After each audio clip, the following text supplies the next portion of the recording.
Marcus Rodriguez pulled his red hoodie tighter around his shoulders as he walked through the front doors of Westfield High School for the third time that week.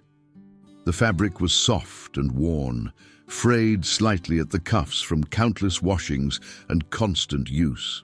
It had been his comfort item through 3 different schools in 2 years, a consistent piece of his identity that traveled with him from city to city like a security blanket. The hoodie had seen him through his first day at Jefferson High in Chicago, where the urban chaos had swallowed him whole and taught him the harsh realities of survival. It had protected him during the brutal winter months at Roosevelt Prep in Detroit, where the underground fighting circuit had found him and changed the trajectory of his young life forever. Now it accompanied him to Westfield, a mid-sized town that promised yet another fresh start and the familiar challenge of navigating teenage social hierarchies without drawing unwanted attention.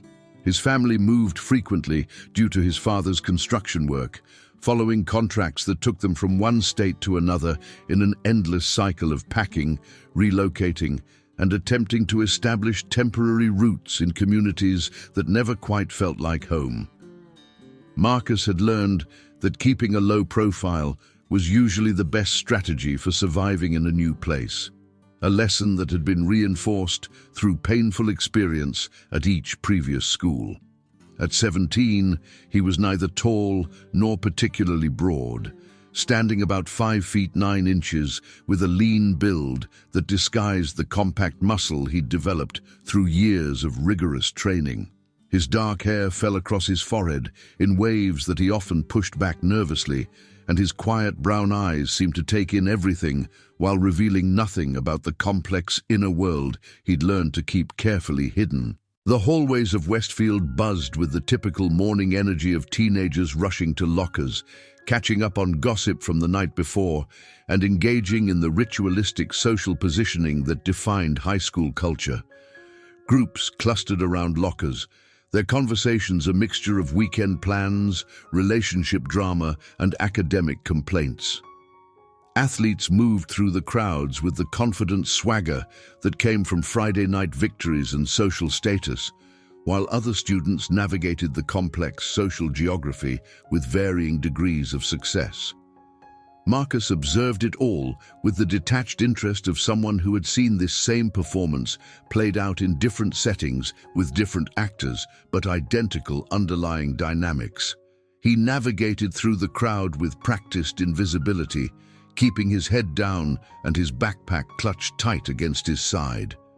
The backpack contained everything important to him: textbooks that he would need to return at the end of the semester, notebooks filled with careful handwriting from classes at previous schools, and a few personal items that had survived multiple moves.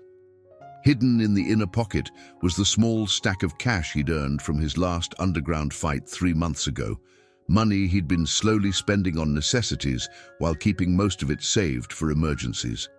He'd already mapped out the school's layout during his first 2 days, a habit he'd developed after learning the hard way that knowing escape routes and quiet spaces could mean the difference between a peaceful day and a confrontation that could spiral out of control.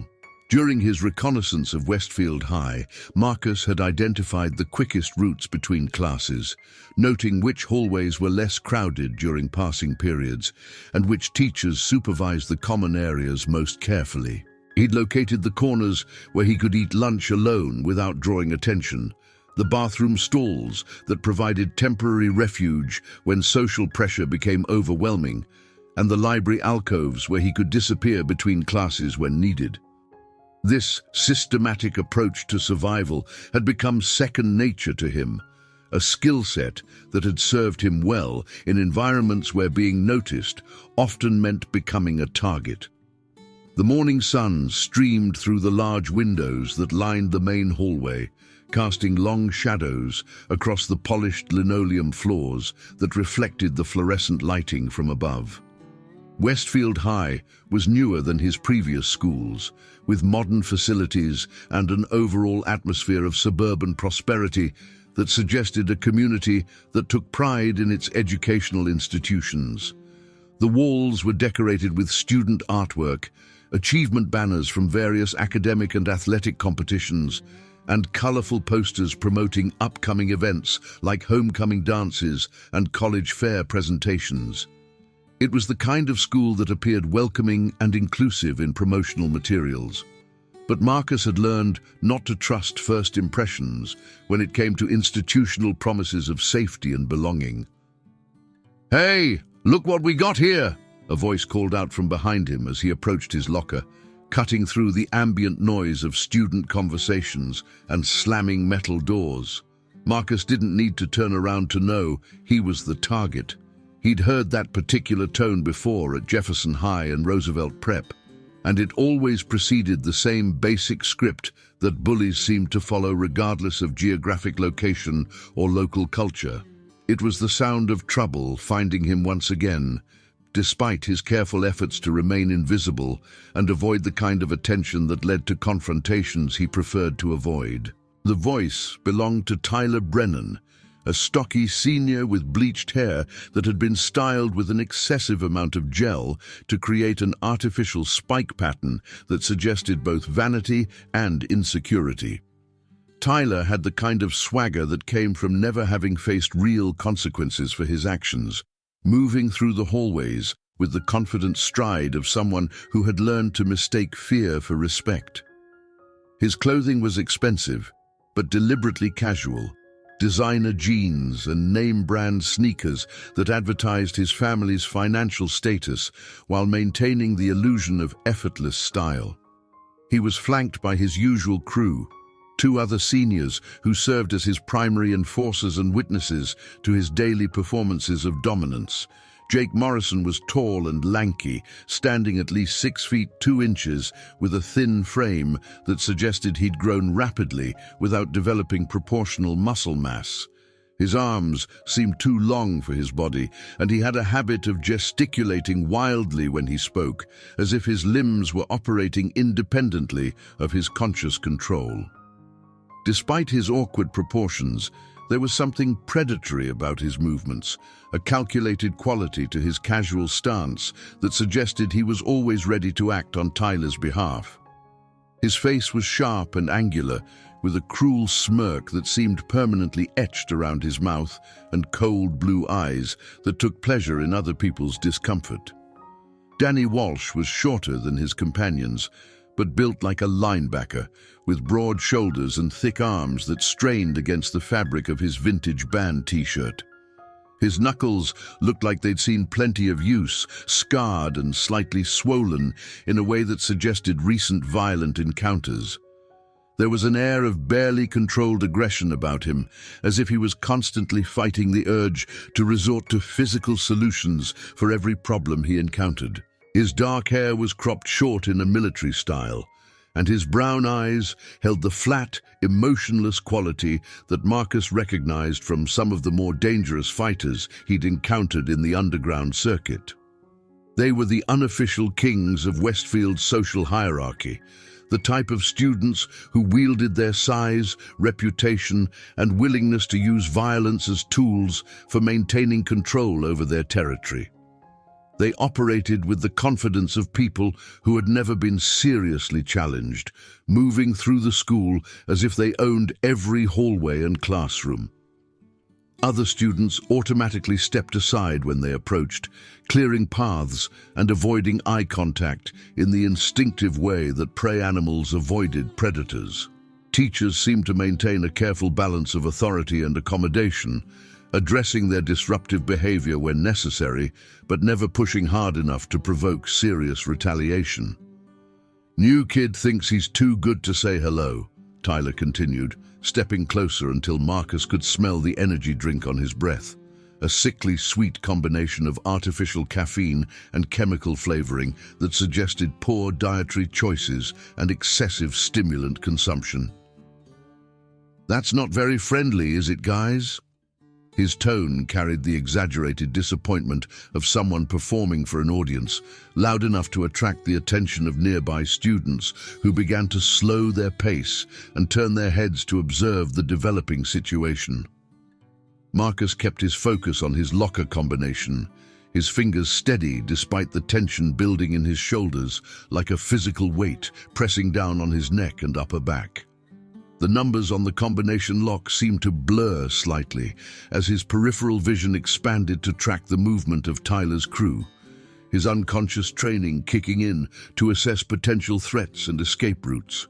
He'd been through this dance before at previous schools, and he understood the delicate balance required to navigate these confrontations without escalating them into something more serious.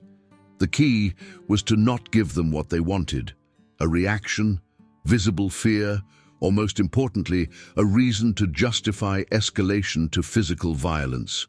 What they didn't know, what none of them could possibly understand from looking at his quiet demeanor and unassuming appearance, was that Marcus had spent the last 4 years training in underground fight clubs across 3 different cities.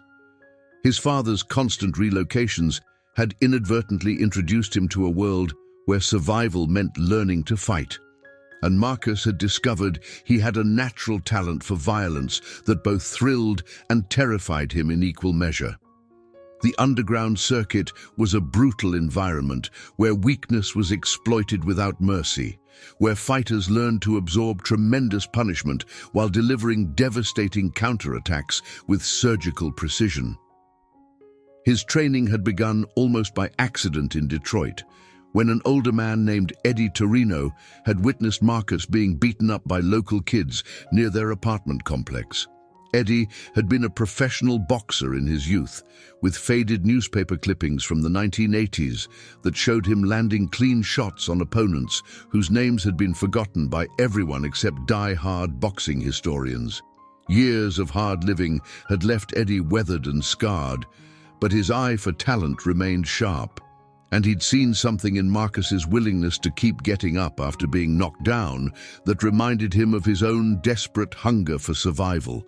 What had started as basic self-defense lessons in Eddie's garage had evolved into something much more serious and dangerous. Marcus discovered he had natural timing that allowed him to slip punches and counter with devastating accuracy, surprising power in his hands that could drop opponents with single shots, and most importantly, the ability to stay calm under pressure that separated true fighters from people who simply knew how to throw punches. Within 6 months, he was fighting in basements and warehouses for cash prizes that helped his family pay rent and buy groceries when his father's construction work was inconsistent. The underground circuit operated in a gray area between legal and illegal, with events organized by promoters who understood the delicate balance between providing entertainment and avoiding law enforcement attention. Fighters came from all backgrounds. Some were former professionals looking to earn money outside the regulated boxing and MMA world. Others were street fighters seeking to test their skills against trained opponents. And a few were young people like Marcus who had stumbled into this world through circumstances beyond their control. The money was good for winners, but the price of losing could be measured in more than just bruised egos and physical injuries. Within a year of beginning his training, Marcus had developed a reputation as one of the most promising young fighters in the regional circuit. Promoters began specifically requesting him for their events, knowing that his fights would draw crowds and generate the kind of excitement that kept the underground economy thriving. He developed a fighting style that combined boxing fundamentals with improvised techniques that he'd learned through necessity and experimentation, creating an unpredictable approach that confused opponents who expected traditional patterns and responses. "I'm talking to you, Red Shirt," Tyler said, shoving Marcus's shoulder hard enough to slam him against the metal locker with a sound that echoed through the hallway like a gunshot. The impact sent vibrations through the row of connected lockers, causing several nearby students to glance over before quickly looking away. Nobody wanted to get involved with Tyler's crew, a lesson that had been reinforced through previous incidents that had established their reputation for escalating minor confrontations into serious problems for anyone who dared to interfere. Marcus straightened slowly, his hand still on his locker door as he regained his balance and centered himself. The shove had been harder than necessary, designed to humiliate rather than simply get his attention, and he could feel the familiar surge of adrenaline that preceded physical confrontations. His body was already beginning to shift into fighting mode, muscles tensing and reflexes sharpening in preparation for violence, but he forced himself to maintain the appearance of submission and vulnerability that had served as his primary defense mechanism in previous schools. "Sorry," he said quietly, his voice barely above a whisper, but carrying clearly in the sudden pocket of silence that had formed around their confrontation. "Just trying to get my books." The apology tasted bitter in his mouth, but he understood the strategic value of appearing weak and non-threatening when faced with predators who were looking for excuses to justify their aggression. Jake laughed, a sharp sound that cut through the hallway noise like broken glass scraping against concrete. "Listen to him, guys. Just trying to get my books," he mimicked in a high-pitched voice that was meant to sound childish and pathetic. "What are you, 12? His imitation drew snickers from several students who had stopped to watch the confrontation, their cruel amusement serving as validation for the bully's behavior and encouragement for further escalation. Danny stepped up on Marcus's other side, effectively boxing him in against the lockers with a coordinated movement that suggested they'd performed this routine many times before with previous victims.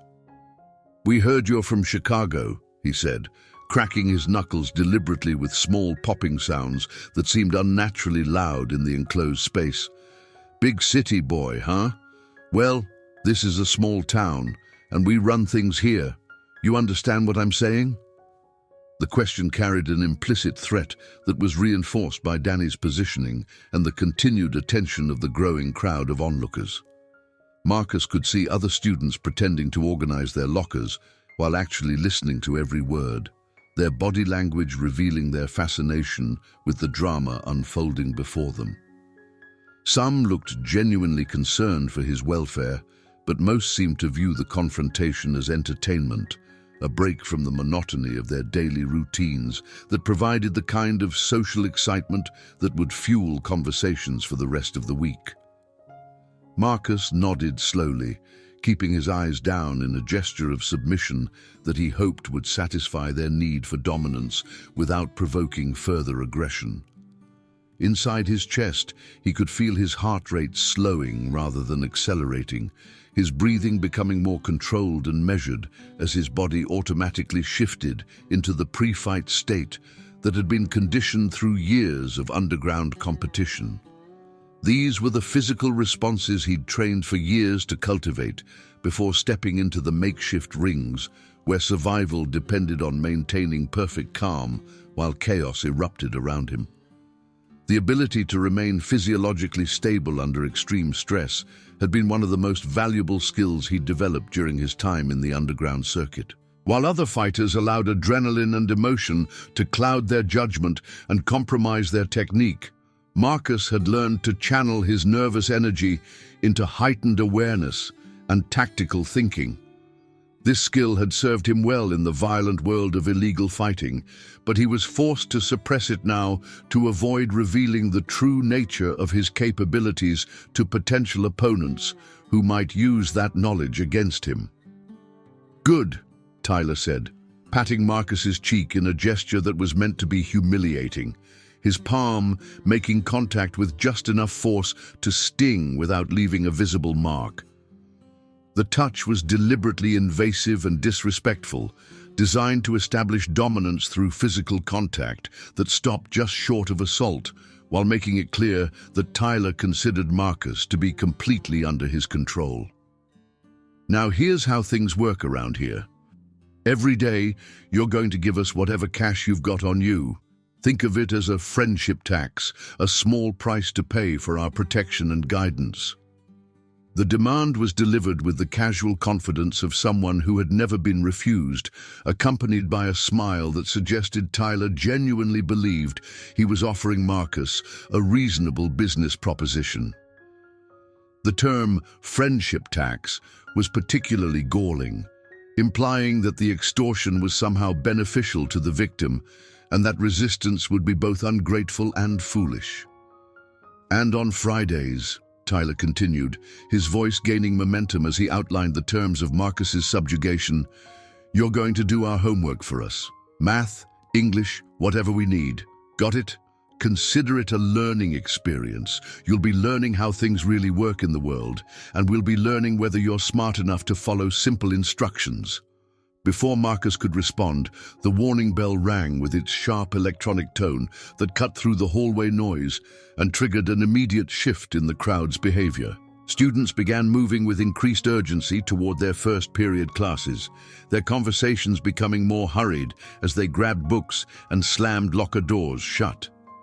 Tyler's crew backed off slightly, but the message was clear and had been delivered with witnesses present to ensure that Marcus understood the consequences of non-compliance. This was just the beginning of what promised to be a systematic campaign of harassment and intimidation designed to establish his place in the school's social hierarchy. The rest of the morning passed in a blur of introductions and forced participation in classes where Marcus tried to blend into the background while processing the implications of his encounter with Tyler's crew. His teachers seemed competent and well-meaning, delivering lessons with the practiced enthusiasm of educators who genuinely cared about their subjects. But Marcus found it difficult to focus on academic content when his mind was occupied with tactical considerations and survival planning. During first period English, he sat in the back corner of the classroom and watched his fellow students engage in discussions about literary themes and character motivation, while he mentally mapped the room's exits and assessed which of his classmates might be potential allies or threats. The teacher, Mrs. Henderson, was an older woman with graying hair and kind eyes, who made several attempts to draw him into the conversation about the assigned reading. But Marcus deflected her questions with brief, polite responses that satisfied her immediate concerns while avoiding the kind of attention that might mark him as either exceptionally bright or problematically disengaged. In second period mathematics, he completed a diagnostic test that demonstrated his competency with algebraic concepts while being careful not to finish too quickly or score too highly. Experience had taught him that academic excellence could be as socially dangerous as academic failure, marking students as either threatening to their peers' self-esteem or valuable as sources of completed homework that could be copied or coerced. The mathematics teacher, Mr. Kowalski, was a younger man with an earnest demeanor who seemed genuinely excited about helping students understand complex mathematical relationships. But Marcus had learned to be wary of teachers who showed too much personal interest in their students' welfare. By third period history, word of his morning encounter with Tyler's crew had begun to circulate through the school's gossip network with the speed and distortion that characterized all institutional rumors. Marcus could hear whispered conversations that mentioned his name and speculated about his background, his family's circumstances, and his likely responses to future confrontations. Some students seemed sympathetic to his situation, while others appeared to view him as fresh entertainment in the ongoing drama of high school social dynamics. During lunch, he found a quiet table in the corner of the cafeteria, positioning himself with his back to the wall and a clear view of the main entrance in a seating arrangement that had become habitual through years of needing to monitor potential threats. He pulled out a sandwich his mother had packed that morning, along with a worn paperback novel that served multiple purposes. It provided genuine entertainment during solitary meals, created the appearance of being productively occupied, and discouraged casual social interaction from students who might be looking for new friends or gossip opportunities. The novel was a science fiction story about survival in hostile environments, and Marcus found himself drawn to the protagonist's methodical approach to analyzing threats and developing contingency plans for various scenarios. The parallels to his own situation were not lost on him, though he recognized that his real-world challenges were far more complex and unpredictable than the fictional dangers described in the book. He'd learned that having something to read made him look busy and less approachable, though this strategy rarely worked for long when determined bullies decided to make someone their target. The act of reading also provided a legitimate excuse for avoiding eye contact and social interaction, allowing him to observe his surroundings while maintaining the appearance of being absorbed in academic or recreational activities. Well, Jake's voice cut through his concentration like a blade, sharp and deliberately intrusive. If it isn't our new best friend. Marcus looked up from his book to see all three members of Tyler's crew approaching his table, carrying lunch trays loaded with cafeteria food and wearing identical grins that promised trouble. The cafeteria was full of students engaged in their own conversations and social rituals, but Marcus could already see them beginning to turn away, pretending not to notice what was about to happen in a display of collective cowardice that had become familiar to him through similar experiences at previous schools.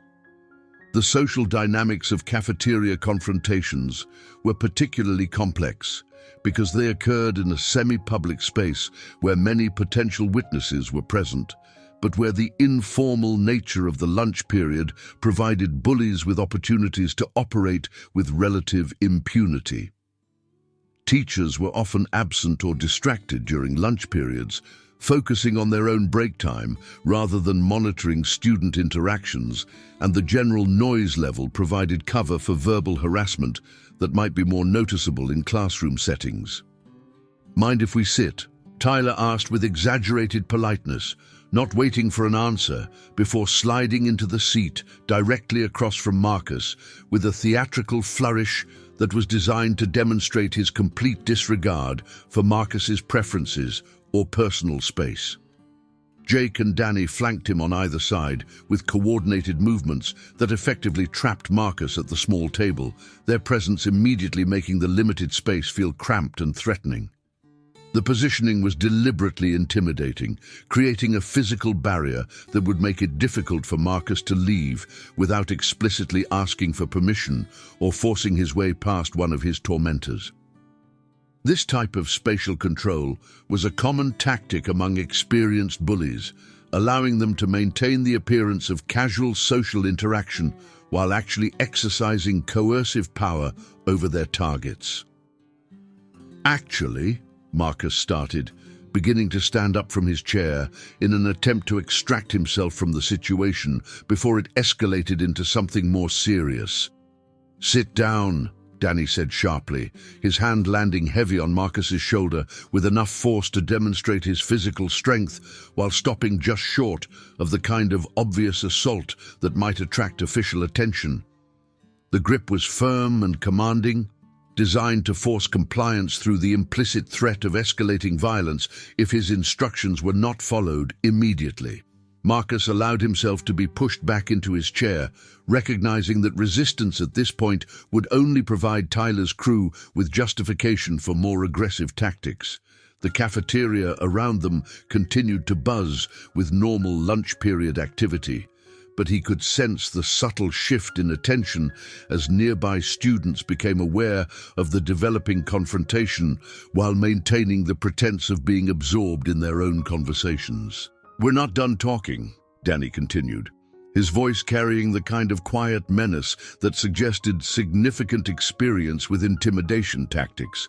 His positioning allowed him to maintain physical contact with Marcus, while appearing to casual observers as if he was simply being friendly, a level of tactical sophistication that suggested Tyler's crew had refined their methods through extensive practice on previous victims.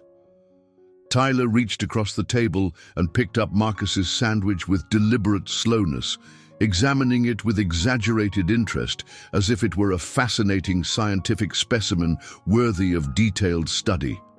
The theft was performed with theatrical flourish, designed to humiliate Marcus while demonstrating Tyler's complete disregard for basic social boundaries and personal property rights. "Turkey and Swiss," he announced to his friends with mock appreciation, holding the sandwich up for their inspection. "Not bad. I was getting tired of the cafeteria food anyway.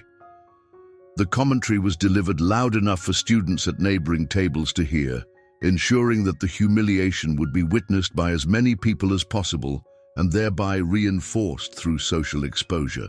He took a large bite of the sandwich, chewing slowly while maintaining direct eye contact with Marcus in a display of dominance that was both primitive and effective. Crumbs fell onto the table between them, and Tyler made no effort to clean them up, allowing the debris to accumulate as a physical manifestation of his disrespect for Marcus's space and dignity. The act was deliberately messy and invasive, designed to establish dominance in the most basic way possible while forcing Marcus to witness the consumption of his own lunch without being able to do anything about it. "You know what I think?" Jake said, leaning back in his chair with the casual confidence of someone who had never been challenged or held accountable for his actions. "I think our friend here needs to understand his place in the food chain. This isn't Chicago, kid. You can't just come into our school and expect to be treated like you belong here." The comment was designed to reinforce Marcus's status as an outsider, while simultaneously establishing Jake's authority as someone who determined social belonging within the school environment. The reference to Chicago suggested that Tyler's crew had already gathered information about Marcus's background, possibly through administrative records or casual inquiry among students and staff who might have access to such details. Marcus felt his jaw clench involuntarily, a physical response to the mounting psychological pressure that he struggled to suppress.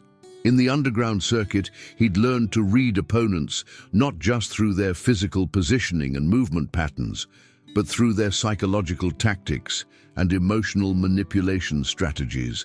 Tyler was the classic alpha bully, someone who needed constant validation of his power and authority through the submission of others. Jake was the instigator, the member of the group who pushed situations toward violence through verbal provocation and escalating demands. Danny was the enforcer, the individual who provided the muscle necessary to back up the group's threats when psychological intimidation proved insufficient.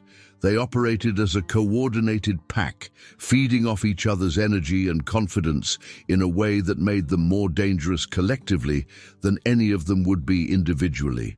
Their tactics suggested significant experience with this type of systematic harassment, and Marcus understood that he was dealing with seasoned predators who had refined their methods through successful campaigns against previous victims. "Look," Marcus said carefully, his voice steady despite the tension building in his chest. "I don't want any trouble. I'm just trying to get through school and mind my own business." The response was carefully calibrated to project submission without complete capitulation, acknowledgement of their authority without explicit agreement to their demands. It was the kind of verbal strategy that Marcus had learned could sometimes de-escalate confrontations by giving bullies the appearance of victory, without actually providing them with concrete concessions that would encourage further aggression. "Trouble?" Tyler laughed with genuine amusement, finishing Marcus's sandwich and wiping his hands on Marcus's napkin with deliberate disrespect. "Who said anything about trouble? We're just being friendly, trying to help you understand how things work around here. Right, guys?" The rhetorical question was accompanied by nods from Jake and Danny, their synchronized response demonstrating the coordinated nature of their approach and the extent to which they had rehearsed these interactions. The insistence that their behavior was friendly was a common tactic among bullies, allowing them to maintain plausible deniability while engaging in obviously hostile actions. Tyler nodded to Danny, who immediately reached over and knocked Marcus's book to the floor with a casual gesture that was designed to appear accidental to distant observers. The paperback hit the linoleum with a soft thud and slid under the next table, its pages splaying open and becoming bent as it came to rest against the metal leg of an adjacent chair. "Oops," Danny said with mock sincerity, his tone suggesting genuine regret, while his expression revealed his satisfaction with the minor act of destruction. Clumsy me. These tables are so small, sometimes things just fall off by accident. Marcus started to get up to retrieve his book, an automatic response to seeing his property damaged and displaced. But Jake's foot shot out with practiced timing, blocking his path and forcing him to remain seated. The movement was smooth and deliberate, suggesting that this particular tactic had been employed many times before in similar situations. "Where are you going, red shirt?" Jake asked with artificial concern. "Lunch isn't over yet. We're still getting to know each other, and it would be rude to leave before we're finished with our conversation." The nickname Red Shirt stung more than Marcus wanted to admit, reducing his identity to a single piece of clothing while simultaneously marking him as disposable and unimportant. Throughout his time in the underground circuit, he'd earned respect through his fighting ability and developed a reputation that commanded attention from promoters, opponents, and spectators alike. Fighters knew his name, feared his skills, and recognized his potential for greatness within the brutal world of illegal competition.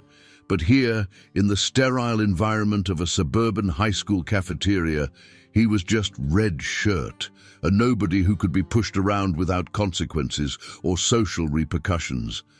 The contrast between his two identities was jarring and psychologically difficult to process, creating a cognitive dissonance that threatened to overwhelm his carefully maintained emotional control.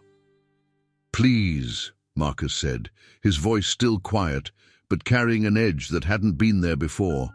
A subtle change in tone that suggested his patience was approaching its limits. "Just let me get my book." Tyler leaned forward across the table, his elbows resting on the surface, as he fixed Marcus with a calculating stare that seemed to be evaluating his responses and looking for signs of emerging resistance. "Say, please, sir," he demanded with the authority of someone who expected immediate compliance. "Show some respect for your betters." The demand for verbal submission was designed to deepen Marcus's humiliation while establishing Tyler's authority through forced acknowledgement of superior social status. It was a psychological tactic that went beyond simple bullying to encompass elements of ritualized domination that were intended to break down Marcus's sense of self-worth and personal dignity. The cafeteria seemed to grow quieter around them as other students sensed the escalating tension and began to pay closer attention to the confrontation unfolding at Marcus's table. Some appeared genuinely concerned about the obvious harassment they were witnessing, while others seemed entertained by the drama and eager to see how the situation would develop. A few students had pulled out their phones and appeared to be recording the interaction, recognizing its potential value as social media content that could be shared and discussed throughout the school community. Marcus could see several teachers at the far end of the cafeteria, but they were deep in their own conversations and seemed unaware of the developing situation. The distance and ambient noise level would make it difficult for them to hear what was being said, and Tyler's crew had positioned themselves in a way that made their harassment less visible to authority figures who might intervene on Marcus's behalf. Marcus closed his eyes for a moment, centering himself using techniques that his trainer Eddie had taught him for managing pre-fight anxiety and emotional volatility. In the underground circuit, there were unwritten rules and codes of conduct that even the most brutal fighters respected, creating a framework of honor and mutual recognition that transcended the violent nature of their competition. What was happening here in the cafeteria was different. It was systematic psychological warfare designed to break down his sense of self-worth and establish a pattern of submission that could be exploited indefinitely. But Marcus did have tools for fighting back, skills and knowledge that had been honed through years of training and competition in environments where weakness meant destruction and survival required constant vigilance. The problem was that he couldn't use those tools without revealing his true capabilities and potentially escalating the situation into something that would attract unwanted attention from law enforcement and school administration. "Please, sir," he said finally, the words tasting like ash in his mouth but serving the strategic purpose of avoiding further escalation while buying him time to assess his options. "Let me get my book." Tyler's grin widened with obvious satisfaction, his pleasure at Marcus's submission visible to everyone at the table and several nearby observers who had been following the interaction. "That's better," he said, with the tone of a teacher praising a slow student who had finally grasped a simple concept. "See, guys, he can learn. There might be hope for him after all." He nodded to Jake, who moved his foot with deliberate slowness, allowing Marcus to retrieve his book while making it clear that permission had been granted rather than demanded. Marcus quickly bent down and picked up the paperback, checking the pages for damage as he returned to his seat. The spine was bent and several pages were creased, but the book was still readable and hadn't suffered permanent destruction. "Same time tomorrow, Red Shirt," Tyler said, as the three of them stood up from the table in coordinated fashion, their movement suggesting that they had accomplished their immediate objectives and were ready to move on to other activities. "And don't forget about our little arrangement. We'll be expecting that friendship tax bright and early." They walked away, laughing and talking among themselves, leaving Marcus alone at the table with the remains of his lunch scattered around him and the weight of every pair of eyes that had watched him be humiliated without stepping in to help. He sat there for several minutes after they had gone, staring at the crumbs Tyler had left behind and feeling the psychological impact of his public submission settling over him like a heavy blanket. The social dynamics of the cafeteria gradually returned to normal as other students lost interest in the concluded drama and refocused on their own conversations and activities. But Marcus could sense the subtle change in how people looked at him, the mixture of pity and contempt that marked him as someone who had been publicly defeated and was therefore fair game for future harassment. The afternoon classes dragged by with Marcus, unable to focus on anything except the encounter in the cafeteria and its implications for his future at Westfield High. He'd dealt with bullies before at previous schools, but never with such a systematic and calculated approach to long-term domination. Tyler's crew wasn't just looking for a quick power trip or momentary entertainment. They were establishing a comprehensive arrangement that would keep Marcus under their control for the remainder of the school year and possibly beyond. During fourth period chemistry, he sat at a lab table in the back of the classroom and pretended to take notes while actually analyzing the tactical situation he found himself facing. The teacher, Dr. Martinez, was conducting a demonstration involving chemical reactions that produced colorful flames and dramatic changes in molecular structure, but Marcus found it impossible to concentrate on academic content when his mind was occupied with survival planning and strategic considerations. The systematic nature of Tyler's demands suggested that he had experience with long-term victim management, understanding that sustainable bullying required careful calibration to avoid detection by authority figures while maintaining sufficient pressure to ensure compliance. The daily friendship tax would provide them with steady income while forcing Marcus to constantly interact with his tormentors, reinforcing the power dynamic through regular submission rituals. The weekly homework demands would establish their academic superiority while ensuring that Marcus remained useful to them beyond his capacity as a source of funds. In fifth period physical education, Marcus changed into his gym clothes in a locker room that felt more dangerous than usual, knowing that Tyler's crew might view the relative privacy and reduced supervision as an opportunity for escalation.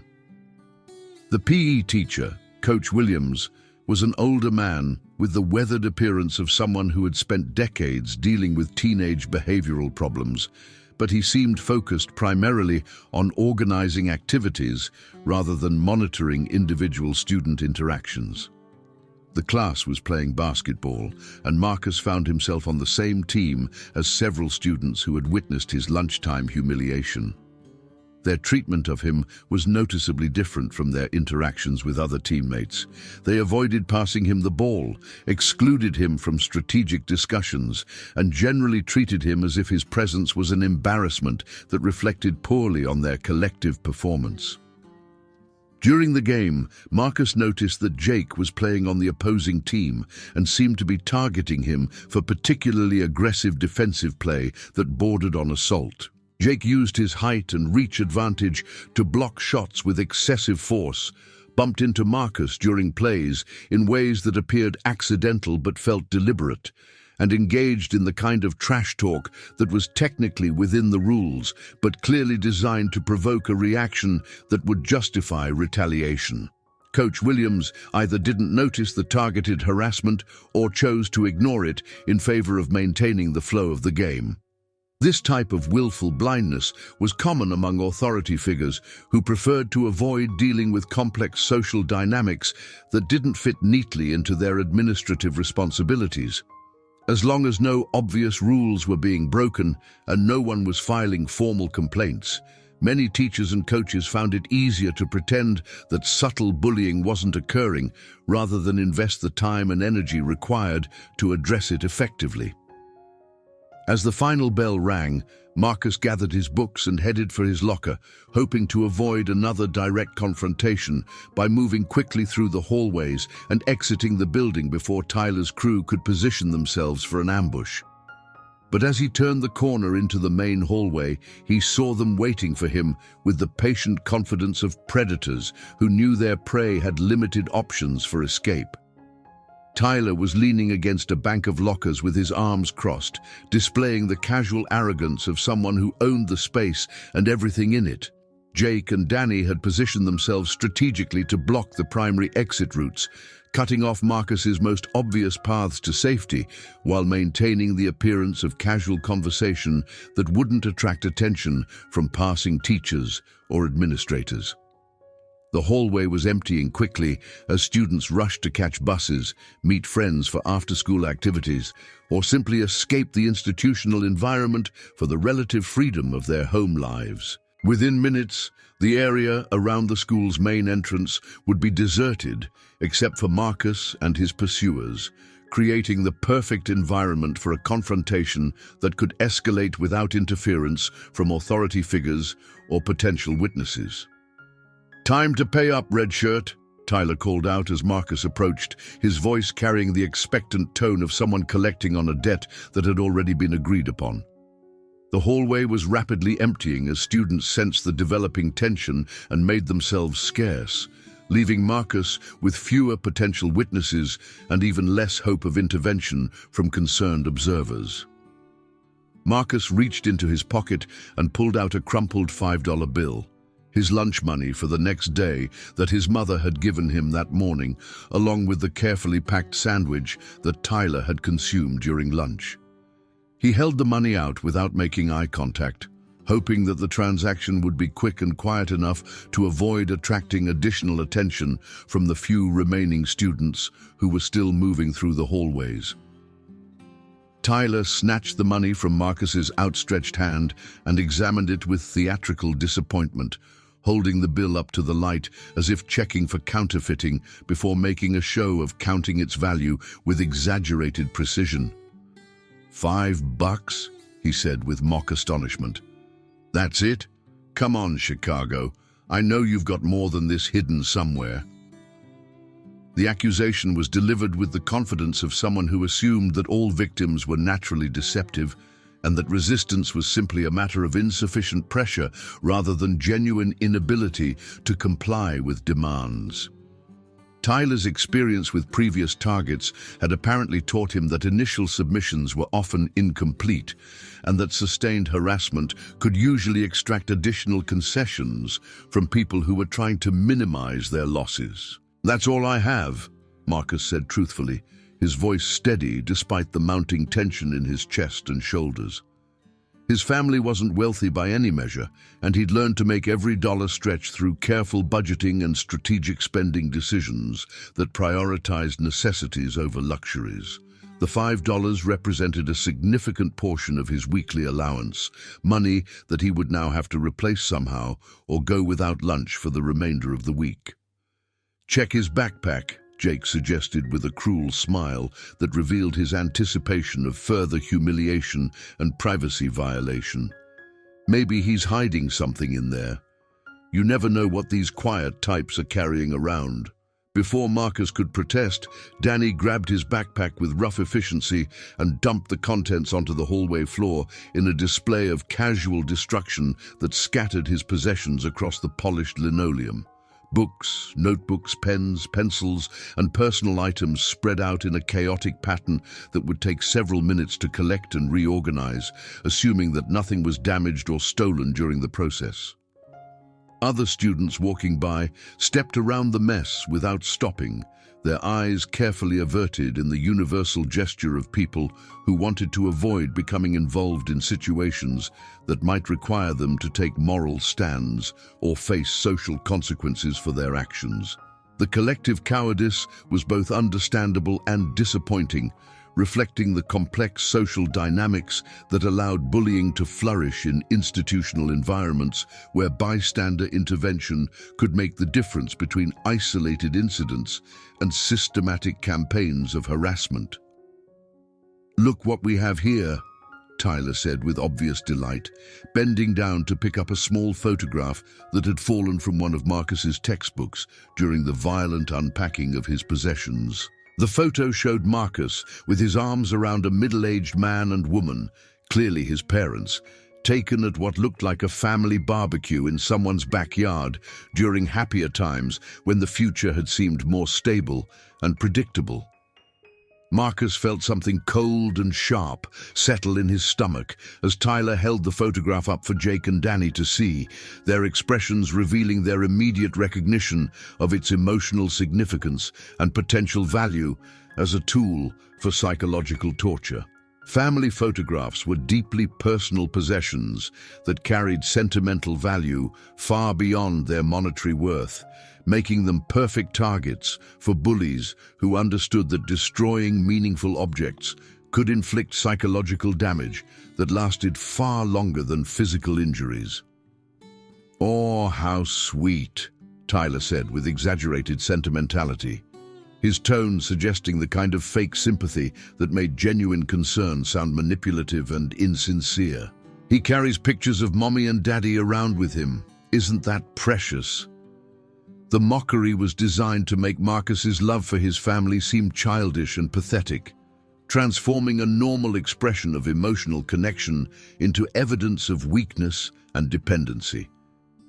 This type of psychological attack was particularly cruel because it targeted fundamental human bonds that provided stability and meaning in otherwise chaotic environments. "My parents," Marcus said quietly, reaching out his hand toward the photograph with careful control that masked the growing intensity of his emotional response. "Please give it back." The simple request carried a dignity and restraint that was notable under the circumstances, but Tyler either didn't recognize the warning signs or chose to ignore them in favor of pursuing what he saw as an opportunity for maximum psychological impact. His experience with previous victims had taught him that family-related humiliation often produced the most satisfying emotional reactions and the most complete submissions to future demands. "Please," Tyler mocked, holding the photograph higher and waving it tauntingly just out of Marcus's reach. "I think we need to teach our friend some proper manners about asking nicely for things. Maybe if he gets down on his knees and begs, we might consider giving it back." The demand for physical submission was designed to deepen the humiliation while creating a memorable image that could be referenced in future encounters and shared with other students as evidence of Marcus's complete domination. Tyler's crew had clearly refined their techniques through extensive practice, understanding that the most effective bullying combined physical intimidation with psychological manipulation to create lasting trauma that extended far beyond the immediate confrontation. "Give it back," Marcus said again, his voice carrying a warning quality that made Jake and Danny exchange glances and subtly shift their positioning in response to some instinctive recognition of changing dynamics.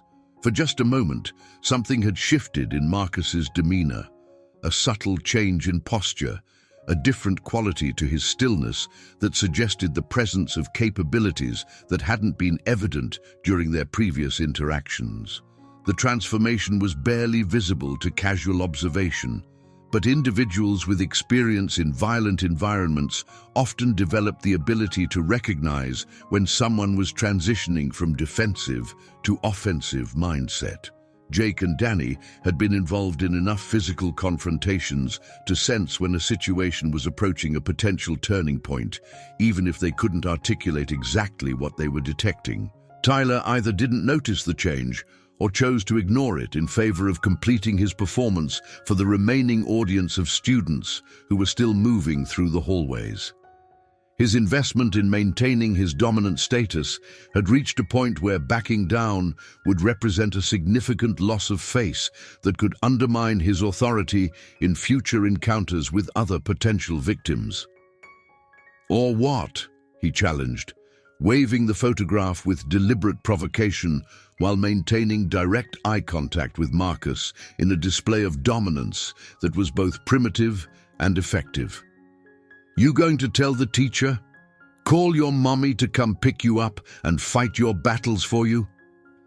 The taunting questions were designed to present Marcus with only unacceptable options: either submit to further humiliation or reveal himself to be the kind of person who relied on authority figures to solve his problems.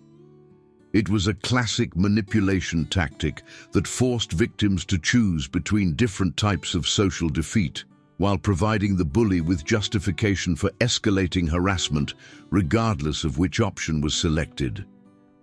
Marcus took a step forward with fluid precision that suggested years of training in controlled movement and tactical positioning, and suddenly the air in the hallway felt different in ways that were difficult to articulate but impossible to ignore.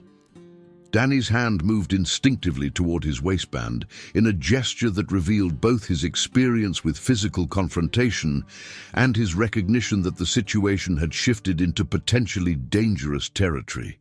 Jake straightened up from his casual lean against the wall, his entire body language changing as some primitive survival instinct warned him that the prey might not be as helpless as they had assumed. The sudden alertness in both of Tyler's enforcers suggested that they had developed the kind of threat assessment skills that came from exposure to genuinely dangerous situations, even if their experience was limited to the relatively safe environment of suburban high school conflicts. But Tyler was too invested in his performance to recognize the warning signs, too committed to his public demonstration of dominance to acknowledge the possibility that his assumptions about Marcus might be fundamentally incorrect. With a deliberate motion that seemed to occur in slow motion, he tore the photograph in half with a sharp, ripping sound that echoed through the hallway like a gunshot. The destruction of the photograph was followed by additional tears as Tyler methodically reduced the image to smaller and smaller pieces, his movements careful and precise to ensure maximum psychological impact. The fragments of Marcus's family portrait fluttered to the floor around his scattered belongings like confetti at a celebration of cruelty, each piece representing the deliberate destruction of something precious and irreplaceable. "Oops," Tyler said with exaggerated innocence, his tone suggesting genuine regret while his expression revealed obvious satisfaction with the completed act of vandalism. "Looks like there was a little accident. I guess your family picture wasn't as durable as you thought." Marcus stared down at the torn pieces of the photograph, feeling something fundamental break loose inside his chest like a dam giving way under pressure that had been building for weeks. The image had been taken last summer during one of the few periods when his family had felt stable and happy, when his father's construction work had been steady and they had been able to rent a house with a small backyard where his mother could grow vegetables and flowers. His mother had insisted on the photograph, saying she wanted to capture and remember the moment when everything felt perfect and the future seemed bright with possibility. She had made his father put down his beer and comb his hair, had arranged them carefully in front of her prized tomato plants, and had asked a neighbor to take multiple shots to ensure that at least one would turn out well enough to frame. The photograph had survived 2 subsequent moves, carefully protected in Marcus's textbook, where it served as a reminder of better times and a source of hope that such moments might come again. Now it lay in pieces on the hallway floor, destroyed by someone who couldn't possibly understand its significance or the memories it represented. When Marcus looked up from the scattered fragments, Tyler took an involuntary step backward in response to something he saw in Marcus's expression. The quiet, submissive boy from the cafeteria was gone, replaced by someone with dead calm eyes and the kind of absolute stillness that preceded explosive violence. "You shouldn't have done that," Marcus said softly, his voice carrying a quality of certainty that made the threat sound more like a statement of fact than an expression of anger or frustration. "Yeah?" Tyler recovered his bravado quickly, stepping back into Marcus's personal space with renewed aggression that was designed to mask his momentary uncertainty. "What are you going to do about it, Red Shirt? Cry? Run home to Mommy and Daddy and tell them the mean kids at school are being unfair?" The mocking questions were delivered with increased volume and intensity, as if Tyler could restore his dominant position through sheer force of personality and intimidation. But his voice carried a slight tremor that suggested his confidence was not as complete as he wanted to appear, and his positioning revealed a subtle defensive posture that contradicted his aggressive words. Marcus bent down and began picking up his scattered belongings with movements that were careful and deliberate, showing no sign of haste or emotional volatility despite the obvious provocation he had endured. He gathered the torn pieces of the photograph first, handling each fragment with reverent care before tucking them into his pocket where they would be protected from further damage. The methodical nature of his response was somehow more unsettling than explosive anger would have been, suggesting a level of self-control that was inconsistent with the submissive behavior Tyler's crew had come to expect from their victim. Jake and Danny watched his movements with growing unease, their predator instincts warning them that something was fundamentally wrong with the situation, even if they couldn't identify the specific source of their concern.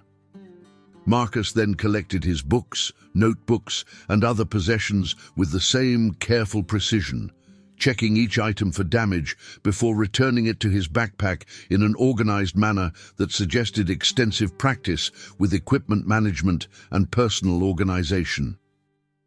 The entire process took several minutes, during which Tyler's crew stood in increasingly uncomfortable silence as they waited for some kind of emotional reaction that never materialized.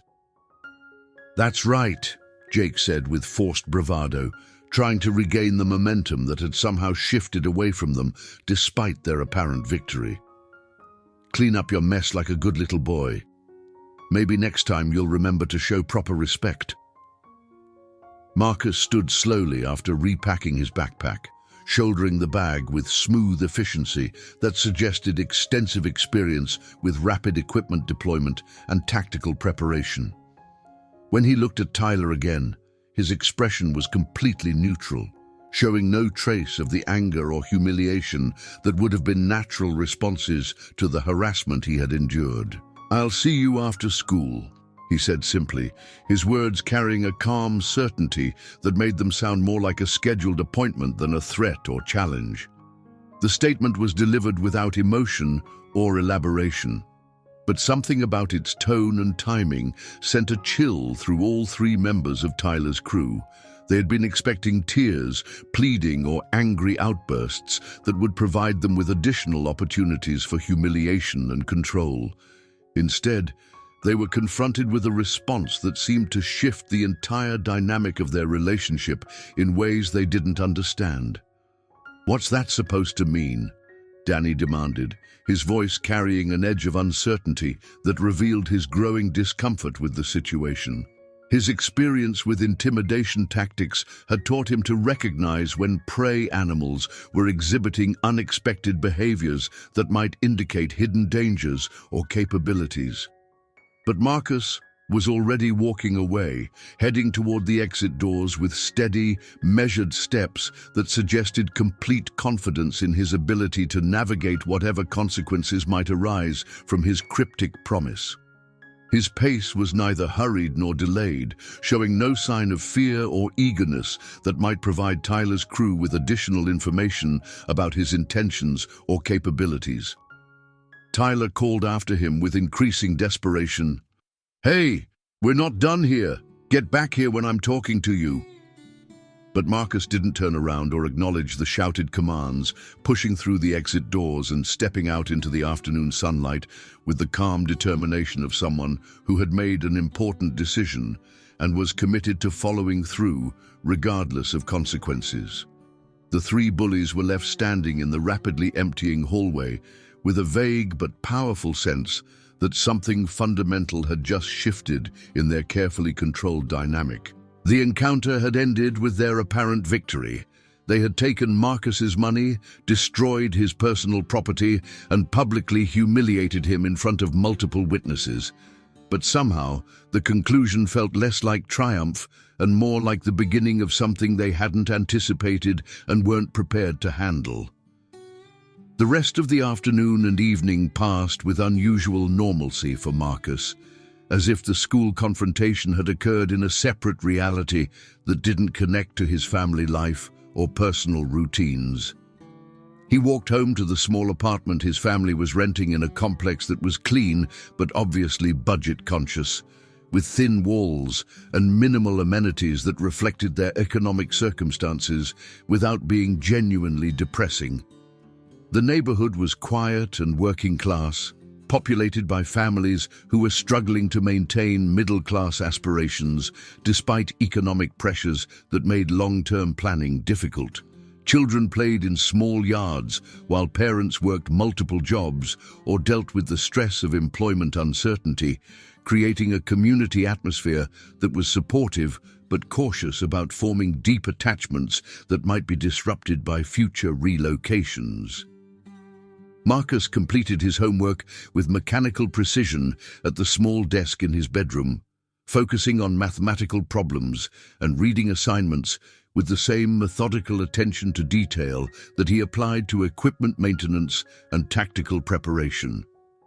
The academic work served as a form of meditation that allowed him to process the day's events while maintaining his emotional equilibrium and preparing mentally for whatever challenges the following day might bring. During dinner, his mother asked about his day with the casual interest that parents showed when they suspected their children were struggling, but weren't sure how to provide effective support. "Everything going okay at the new school?" she asked, while serving portions of a casserole that had been designed to stretch limited grocery money across multiple meals. "Fine," Marcus responded with the standard teenage deflection that had been perfected across generations of young people who preferred to handle their problems independently rather than burden their parents with concerns that might not be easily resolved. "Just getting used to how things work there." His mother studied his face with the concerned expression that parents developed when they sensed underlying problems despite their children's reassurances, but she didn't push for additional details. Experience had taught her that Marcus was remarkably self-sufficient and capable of handling social challenges that would overwhelm other teenagers, though she sometimes worried that his independence came at the cost of missing opportunities for emotional support and guidance. His father was tired from a long day of construction work, his hands still showing traces of concrete dust and his clothes carrying the scent of physical labor and outdoor activity.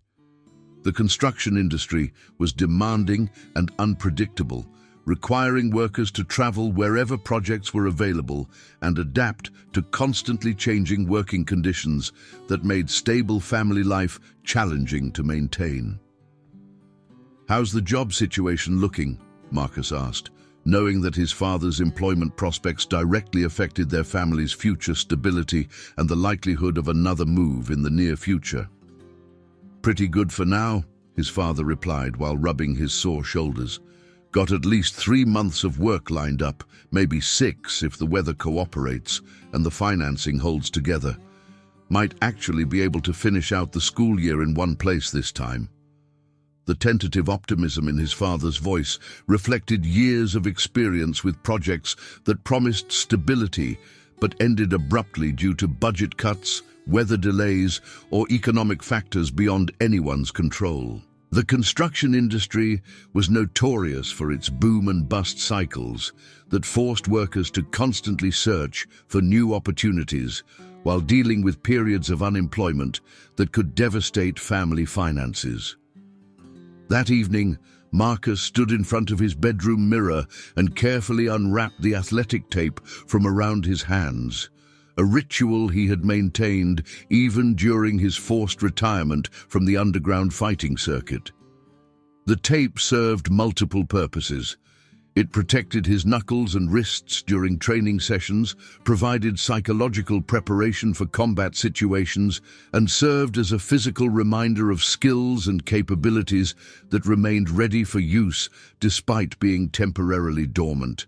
His knuckles were still scarred from his last bout 3 months earlier, faint lines and discolored patches that told the story of a young man who had learned to survive through controlled violence and tactical thinking.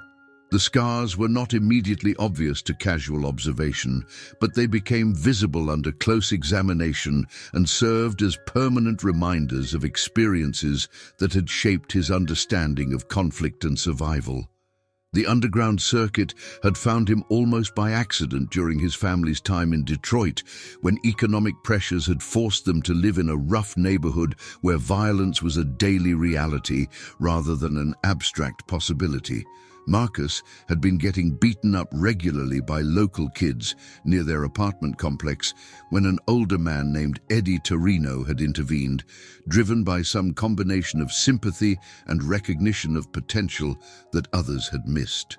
Eddie had been a professional boxer in his youth during the 1980s, with faded newspaper clippings and yellowed photographs that showed him landing clean shots on opponents whose names had been forgotten by everyone except die-hard boxing historians and statistical record keepers. His career had been respectable, but not spectacular, characterized by solid technical skills and tremendous heart that had carried him through fights against more naturally gifted opponents who lacked his dedication and work ethic.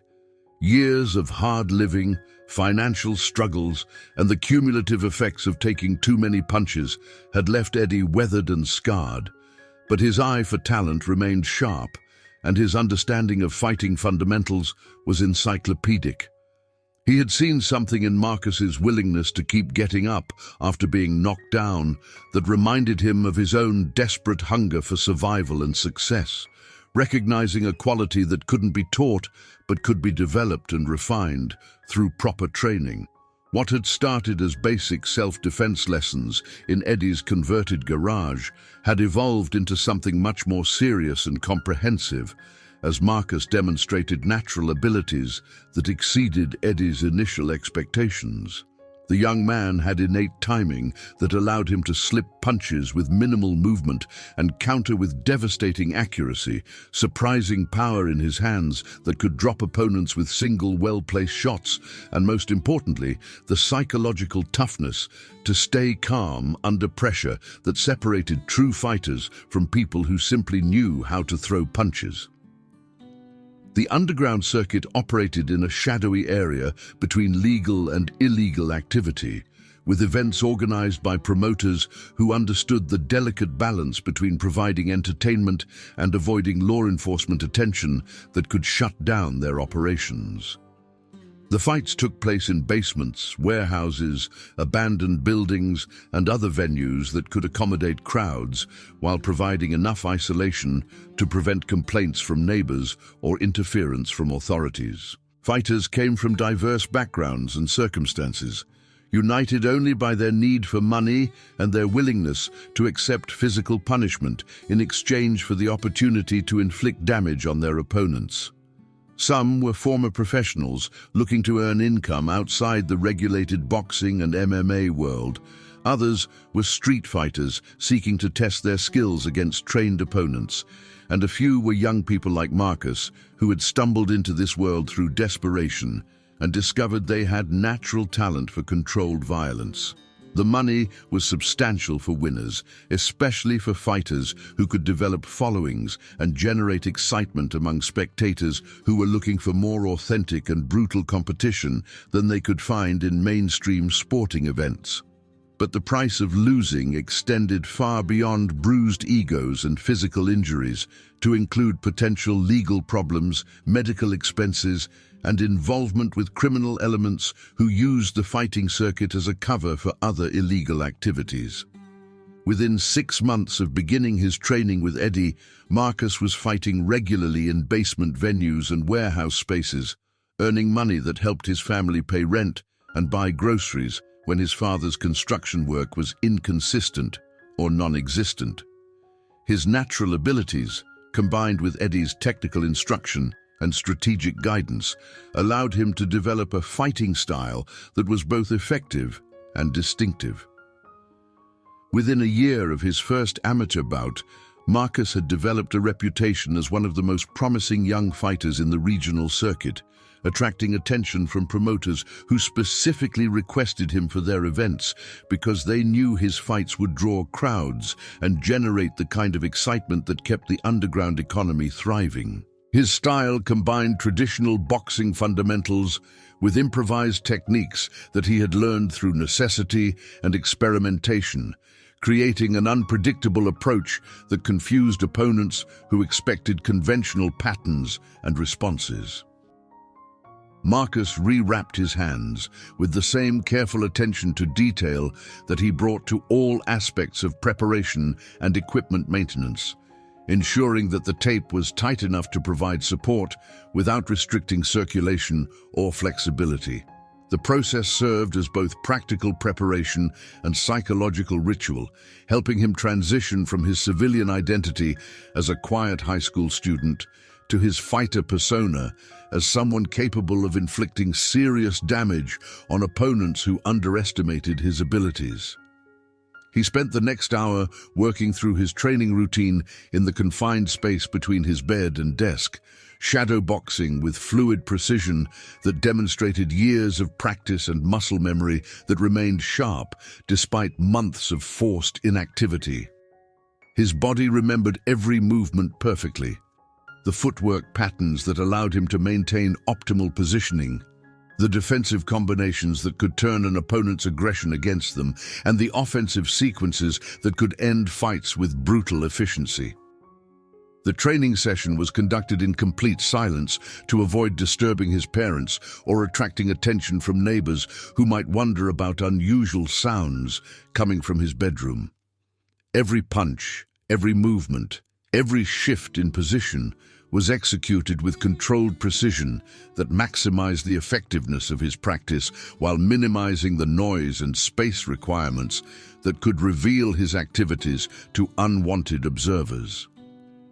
Muscle memory was indeed a powerful phenomenon, and despite months of inactivity since his family's relocation, Marcus felt his reflexes sharpening with each repetition of familiar combinations and defensive movements. His body's response to the training routine was immediate and automatic, demonstrating that the neural pathways developed through thousands of hours of practice remained intact and ready for activation when circumstances required their use.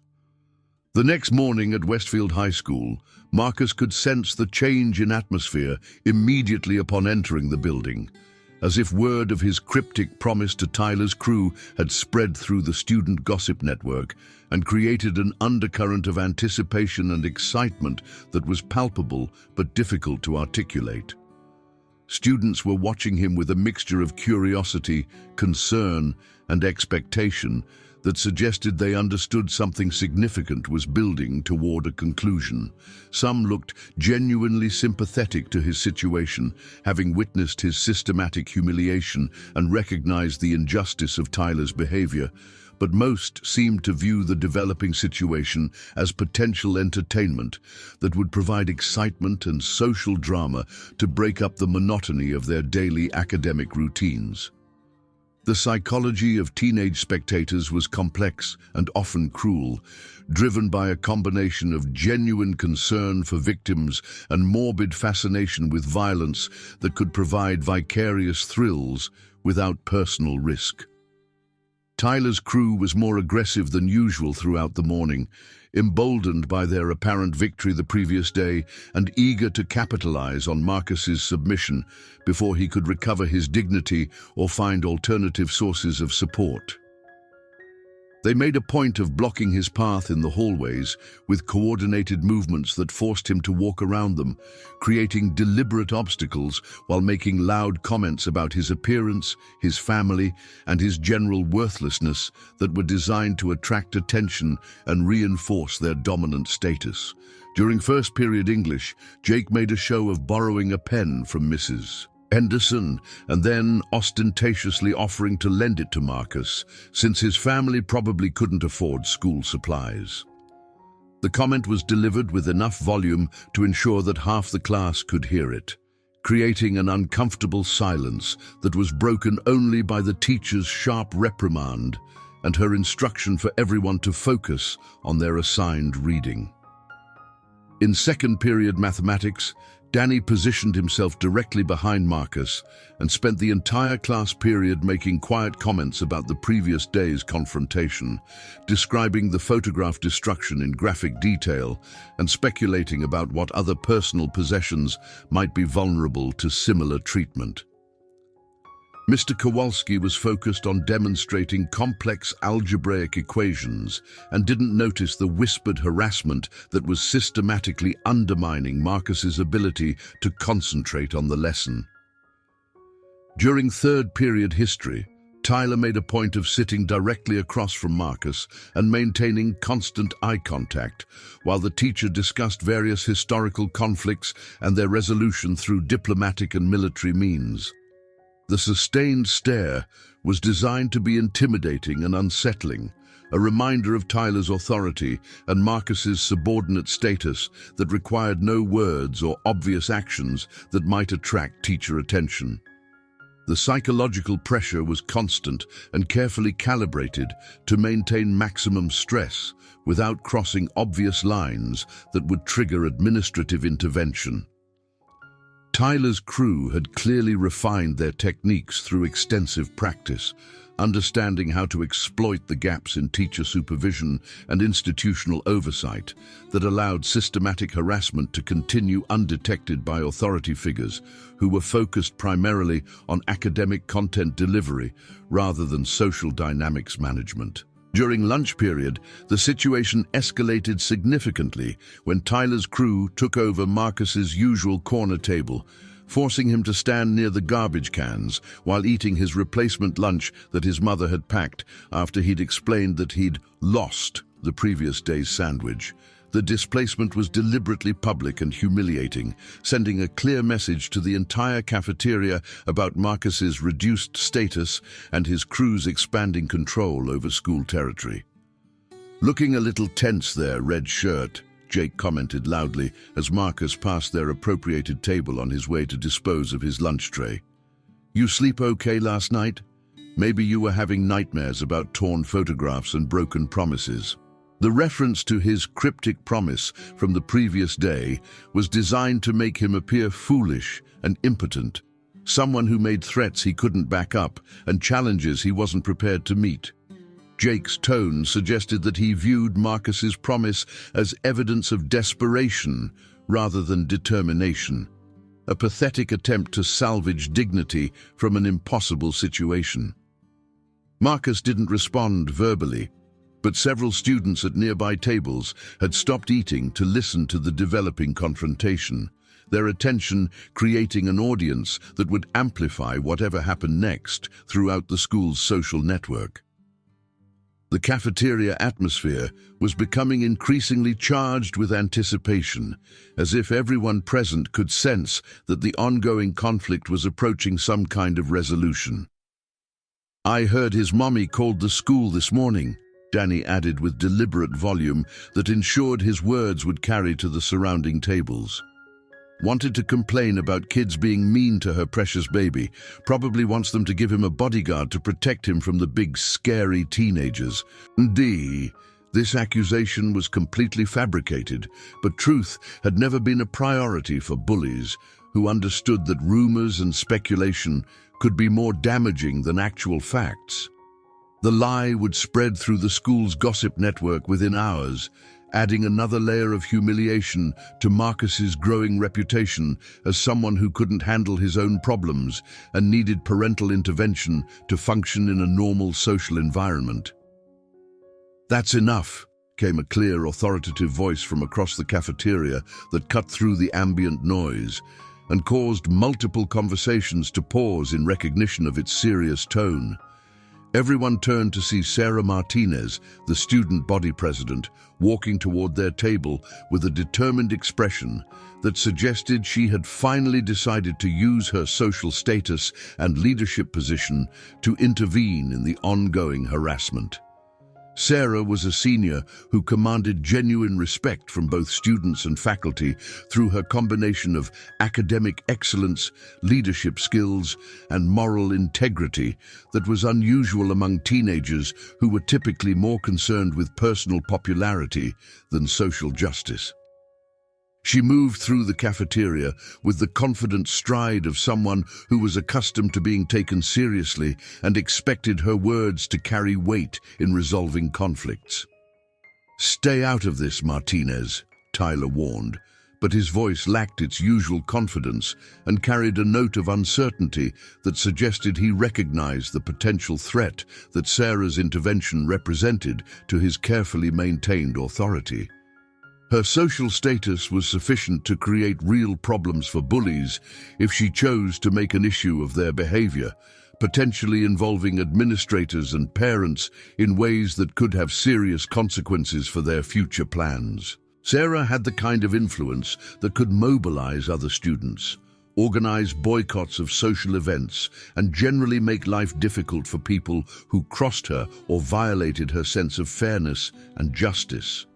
Her involvement could transform a private conflict between Marcus and Tyler's crew into a broader social issue that would attract unwanted attention from authority figures and potentially result in disciplinary action that could affect college applications and future opportunities. "No," Sarah said firmly, stopping directly beside Marcus with a physical positioning that demonstrated her willingness to put herself at risk to defend someone who was being systematically victimized. "I won't stay out of it. What you're doing is pathetic and everyone knows it. You're picking on someone who just wants to be left alone, and you're doing it because you think he won't fight back." Her analysis of the situation was accurate and publicly stated, creating a framework that cast Tyler's crew as cowards who preyed on helpless victims rather than strong leaders who maintained order through justified authority. The characterization was particularly damaging because it was delivered by someone whose opinion carried significant weight with both students and faculty. For a moment, Marcus felt a surge of hope that someone with real influence was finally willing to stand up to Tyler's systematic campaign of harassment and intimidation.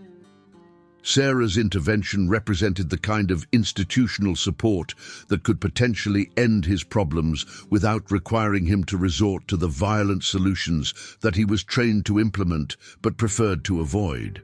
But Marcus also understood that Sarah's well-intentioned interference would ultimately make his situation worse rather than better, creating additional resentment and hostility that Tyler's crew would eventually take out on him once there were no witnesses around to observe their retaliation. Bullies didn't respond well to public humiliation or challenges to their authority, and they invariably escalated their harassment of victims who were perceived as having sought outside help to solve problems they should have been able to handle independently. "Thanks," Marcus said quietly to Sarah, genuinely appreciating her courage and moral clarity while recognizing the tactical problems her intervention was creating. "But it's okay. I can handle this myself." Sarah looked at him with surprise and obvious disappointment, clearly frustrated by his apparent rejection of the support she was offering and his willingness to continue accepting unacceptable treatment from people who deserved to face consequences for their behavior. "You don't have to handle it alone," she insisted. "There are people who will help if you just ask, and there are systems in place to deal with bullies like these." Her faith in institutional solutions was admirable but naive, reflecting the privileged perspective of someone who had never been systematically targeted by predators who understood how to exploit the gaps and weaknesses in administrative oversight. School anti-bullying policies were typically reactive rather than proactive, requiring formal complaints and evidence that was difficult to gather when harassment was conducted through subtle psychological tactics rather than obvious physical violence. But Marcus was already walking away from the confrontation, leaving Sarah standing beside Tyler's table with a frustrated expression that reflected her inability to understand why victims sometimes rejected help that seemed obvious and necessary. He knew she meant well and appreciated her courage, but he also understood the complex dynamics at play in ways that her privileged social position had protected her from learning through painful personal experience. Tyler's crew watched Marcus retreat with obvious satisfaction, interpreting his departure as evidence that Sarah's intervention had failed to provide him with meaningful support or protection. Their confidence was restored by his apparent isolation and his demonstrated unwillingness to accept help from authority figures or influential students who might have been able to improve his situation. The final confrontation came that afternoon as Marcus was leaving school, having deliberately stayed late in the library in hopes that Tyler's crew would lose patience and abandon their surveillance in favor of other activities. He had used the additional time to complete homework assignments and review material for upcoming tests, maintaining his academic performance despite the psychological pressure he was experiencing from the ongoing harassment campaign. The library had provided a temporary refuge where he could focus on intellectual challenges that had clear solutions and predictable outcomes, creating a psychological break from the social complexities that dominated his daily experience at Westfield High. The quiet atmosphere and academic focus helped him maintain his emotional equilibrium while preparing mentally for whatever confrontation awaited him outside the building.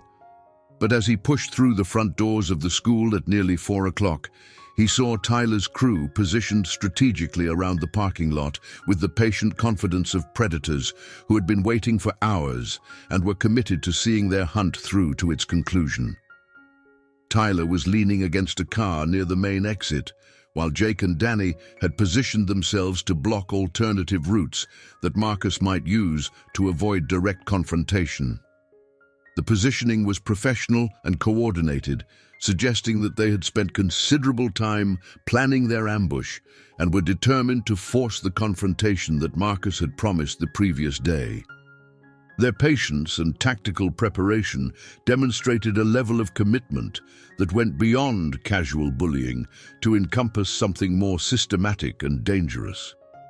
Other students were leaving the building in groups, heading toward buses and cars with the casual chatter of teenagers whose biggest immediate concerns involved weekend social plans and upcoming academic deadlines. A few noticed the positioning of Tyler's crew and quickened their pace, instinctively avoiding what looked like a developing situation that could become violent or otherwise problematic for innocent bystanders. The parking lot was gradually emptying as students sensed the building tension and made conscious decisions to avoid being present when whatever was going to happen actually occurred. This type of collective avoidance was common in situations where violence seemed likely, as most people preferred to hear about dramatic events secondhand rather than witness them directly and potentially become involved as participants or witnesses. Marcus adjusted his backpack straps and started walking toward the street, hoping to circle around the parking lot and avoid the direct confrontation that Tyler's crew was clearly trying to force. But Tyler pushed off from the car he had been leaning against and called out with enough volume to be heard across the entire area. "Hey, red shirt, time for that conversation you promised us yesterday." Marcus kept walking with steady, measured steps that showed no sign of fear or eagerness, but he could hear footsteps behind him as all three bullies fell into formation and began following him with the determined pace of hunters who had finally cornered their prey. The parking lot was emptying quickly as remaining students sensed the developing confrontation and made themselves scarce to avoid potential involvement. Within minutes, the area around the school entrance was deserted except for Marcus and his pursuers, creating the perfect environment for a confrontation that could escalate without interference from authority figures or potential witnesses who might complicate the situation through their presence or later testimony. "I said we need to talk," Tyler repeated, his voice carrying the edge that suggested the talking phase was almost over and more direct forms of communication were about to begin. Marcus reached the sidewalk at the edge of the school property and turned to face them with deliberate slowness that demonstrated complete control over his movements and timing. The three bullies had spread out in a semicircle formation that cut off his escape routes while positioning themselves for maximum intimidation and tactical advantage in the event that the confrontation escalated to physical violence. They looked confident and relaxed, like experienced predators who had cornered familiar prey and were anticipating an easy victory that would reinforce their dominant status while providing entertainment and satisfaction. Their body language suggested they expected the encounter to follow the same pattern as their previous interactions, with Marcus eventually submitting to their demands after a brief show of resistance that would make their victory more satisfying. "What do you want?" Marcus asked, though he already knew the answer and was simply buying time to assess the tactical situation and prepare mentally for the violence that was about to begin. "What do I want?" Tyler laughed with artificial amusement that was designed to project confidence while masking his underlying nervousness about the subtle changes he was beginning to detect in Marcus's demeanor and positioning. "I want you to understand something, Chicago. Yesterday, you disrespected me in front of half the school. You walked away when I was talking to you, made me look weak, and promised some kind of consequences that you obviously can't deliver." The accusation was delivered with increasing volume and intensity, as if Tyler could restore his dominant position through sheer force of personality and verbal aggression. But his voice carried a slight tremor that suggested his confidence was not as complete as he wanted to appear, and his positioning revealed subtle defensive adjustments that contradicted his aggressive words. "I didn't disrespect anyone," Marcus said calmly, his voice steady and controlled despite the obvious provocation and mounting tension. "I just picked up my things and left after you destroyed my personal property and humiliated me in front of other students." The response was factual and measured, delivered without emotion or accusation, despite the clear injustice of the situation. Marcus's tone suggested someone who was stating facts rather than making arguments, creating an unsettling contrast with Tyler's emotional escalation and obvious agitation. "See, that's where you're wrong," Jake interjected, cracking his knuckles in preparation for physical violence while maintaining the pretense of reasonable conversation. "When Tyler's talking to you, you listen until he's done. That's how respect works in the real world, and it's time you learned that lesson. Danny stepped closer, with deliberate intimidation, close enough that Marcus could smell the cigarette smoke on his clothes and see the details of his scarred knuckles that suggested extensive experience with physical confrontation. "We tried to be nice about this," he said with mock regret. "We tried to teach you the rules the easy way, give you opportunities to learn and adapt. But I guess you need a harder lesson to really understand how things work." Marcus felt the familiar calm settling over him, like a heavy blanket, the same focused state he had entered before every fight in the underground circuit, when survival depended on maintaining perfect emotional control while chaos erupted around him. His breathing slowed and deepened, his vision sharpened to take in every detail of his surroundings, and his awareness expanded to encompass potential weapons, escape routes, and tactical opportunities that might emerge during the coming confrontation. 3 opponents, spread out in a semicircle formation but not positioned with professional precision. They were experienced with intimidating victims and overwhelming resistance through superior numbers, but they lacked the tactical sophistication that came from training against skilled opponents who could fight back effectively. Tyler was clearly the leader, but probably the weakest physically. Someone who relied on his crew for muscle while providing strategic direction and psychological manipulation. Jake was tall and rangy with obvious reach advantages, but his stance revealed poor balance and a tendency to favor his right side that suggested either injury or inadequate training in basic fighting fundamentals.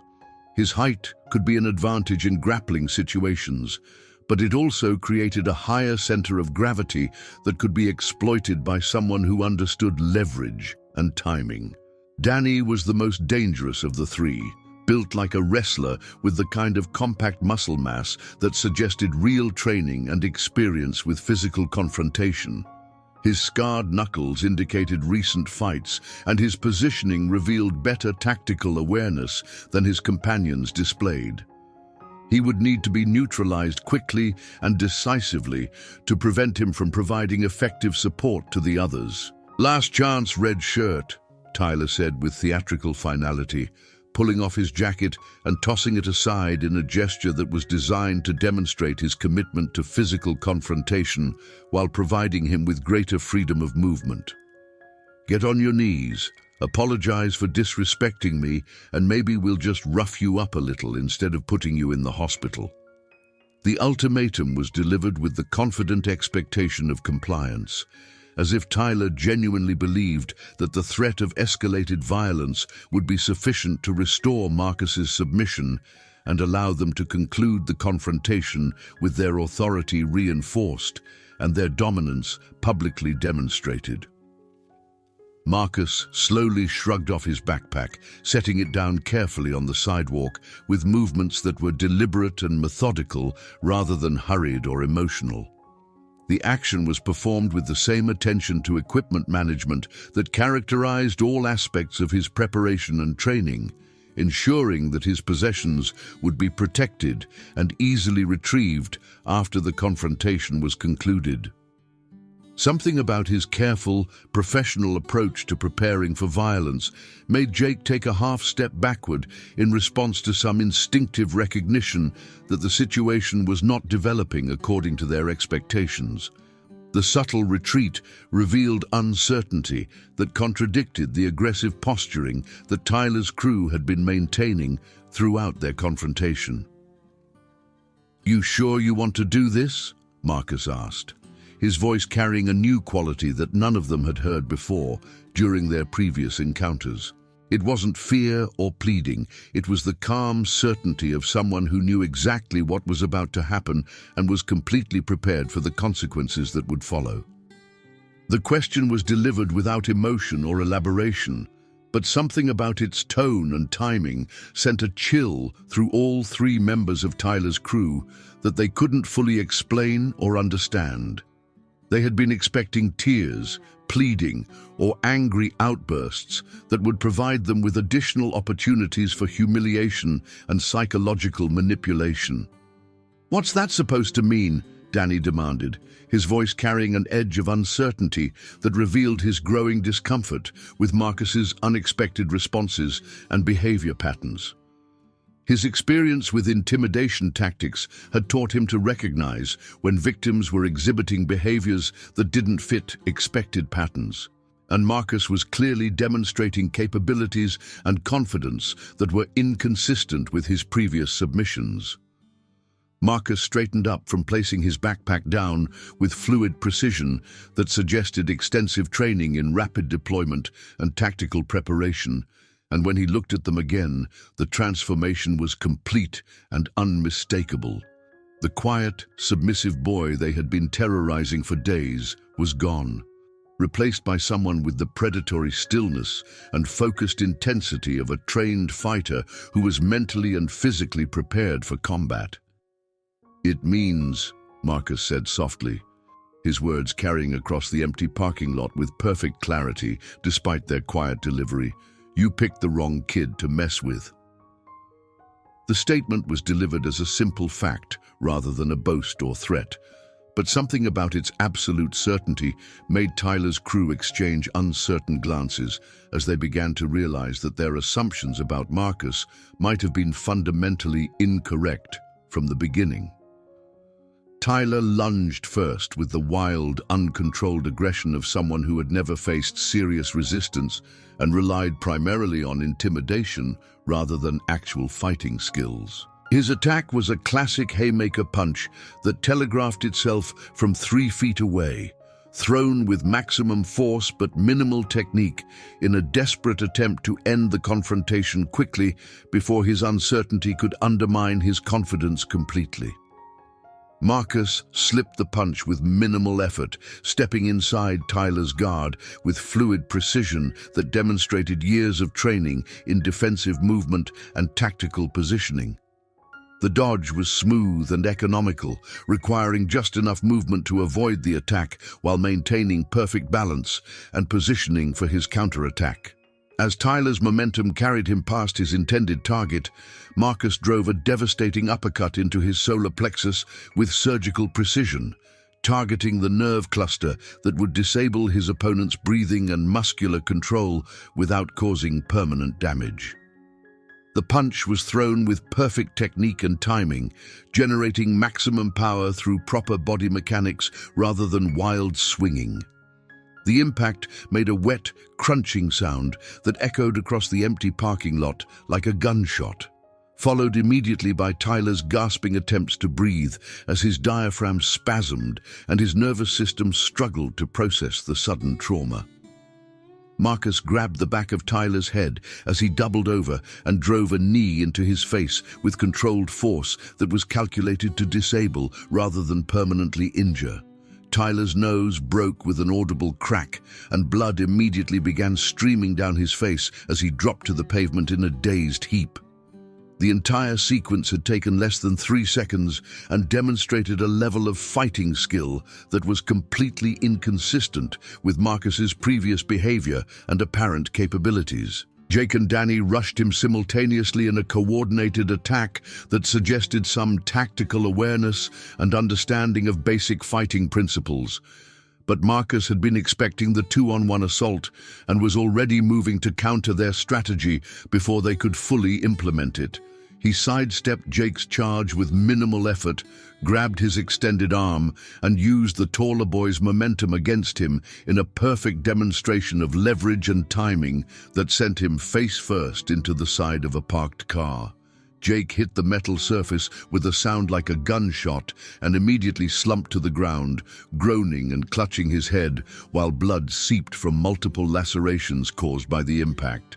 Danny was more cautious and tactically aware, circling with his hands up in a basic boxing stance that suggested genuine training and experience with organized fighting rather than simple street brawling.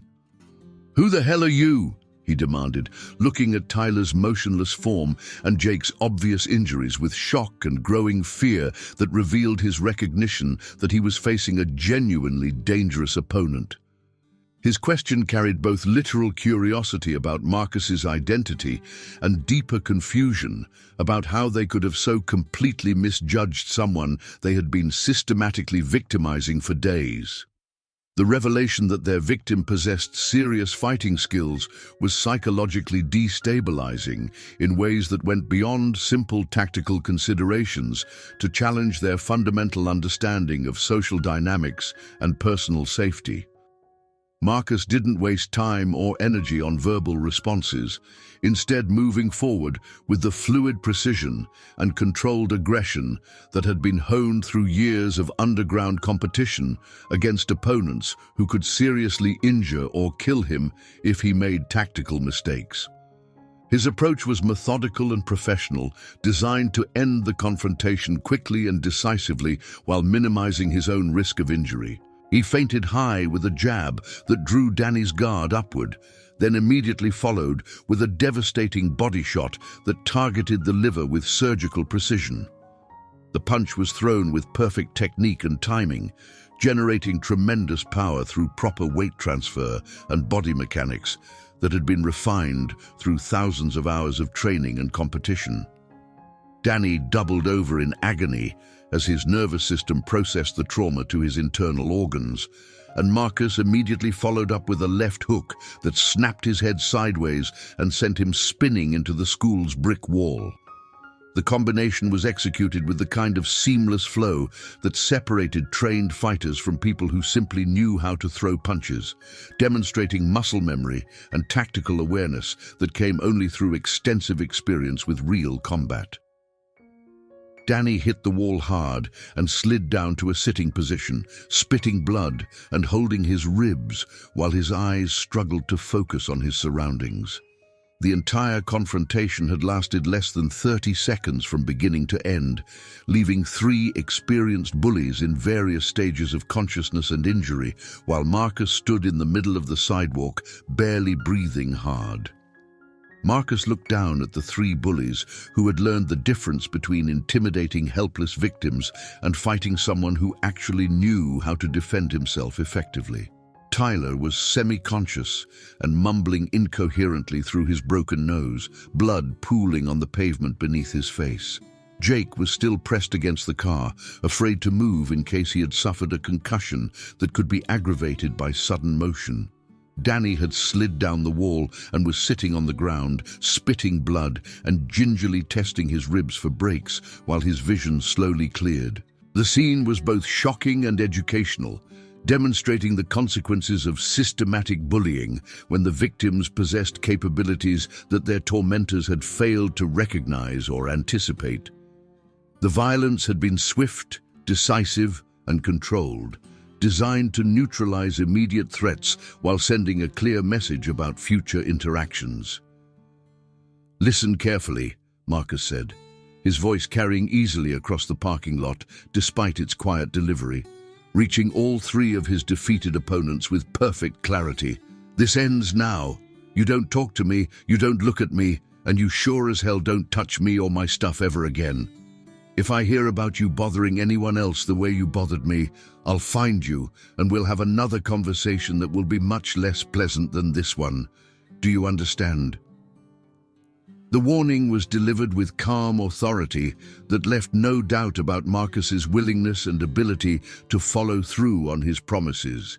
His tone suggested someone who was stating facts rather than making threats, creating a psychological impact that was more effective than emotional displays of anger or aggression would have been.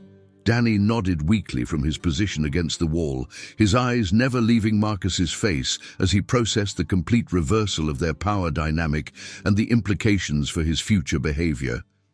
His experience with street fighting was sufficient to recognize that he had encountered someone with professional-level skills who could have inflicted much more serious damage if he had chosen to do so. Jake managed a pained "yes" from his position against the car, his voice muffled by the blood streaming from his nose and mouth. His concussion made thinking difficult, but he understood enough to recognize that continued resistance would be both futile and dangerous for his long-term health and welfare. Tyler was still too dazed to respond coherently, his consciousness floating in and out as his nervous system struggled to process the multiple traumas he had sustained during the brief but decisive confrontation. His broken nose and probable concussion would require medical attention, but his injuries were painful rather than life-threatening. Marcus picked up his backpack and shouldered it with the same careful attention to equipment management that characterized all aspects of his preparation and tactical operations, then walked away from the three bullies without looking back or offering additional commentary on what had just occurred. As he reached the corner and disappeared from view, he could hear Danny helping Tyler to his feet and Jake groaning about needing to go to the hospital for treatment of his injuries. Their voices carried a note of shock and confusion that suggested they were still processing the complete reversal of their expectations and the revelation that their victim had been far more dangerous than they had ever imagined. The next morning at Westfield High School, Marcus walked through the front doors, wearing the same red hoodie, but everything else had fundamentally changed in ways that were immediately obvious to anyone who had been following the ongoing conflict between him and Tyler's crew. Students parted to let him pass with movements that were respectful rather than fearful, suggesting that word of the parking lot confrontation had spread quickly through the school's gossip network and created a new understanding of his capabilities and status. Some students nodded respectfully as he passed, their acknowledgement reflecting genuine admiration for someone who had finally stood up to bullies who had been terrorizing other students for years without facing meaningful consequences. Others watched him with nervous curiosity, uncertain about how to interact with someone who had demonstrated such decisive fighting skills while maintaining his quiet, unassuming demeanor. The transformation in atmosphere was dramatic and comprehensive, extending beyond simple fear or respect to encompass a broader recognition that Marcus represented something different and potentially dangerous that required careful consideration and appropriate responses. The revelation that quiet, submissive students might possess hidden capabilities had created a psychological shift that affected how everyone evaluated potential threats and social dynamics. Tyler's crew was conspicuously absent during first period, and by lunchtime, rumors were circulating that all three had called in sick and would be receiving medical treatment for injuries that were being attributed to various creative explanations that avoided mentioning their confrontation with Marcus. The official story involved a car accident that had occurred after school, but most students understood the real cause of their injuries and absence. Marcus ate his lunch at his usual corner table, but the social dynamics surrounding him had completely changed. Instead of being ignored or actively avoided, he was treated with the kind of respectful distance that people showed to individuals who commanded recognition without demanding attention. Several students made a point of nodding as they passed his table, and a few even ventured brief conversations about academic topics or neutral subjects that allowed them to interact with him without appearing to be seeking favors or protection. The most significant change was the complete absence of harassment or intimidation from other potential bullies who might have been considering targeting him before learning about his capabilities. The demonstration of his fighting skills had created a protective reputation that extended far beyond his specific conflict with Tyler's crew to encompass broader recognition that he was not someone who could be safely victimized or threatened.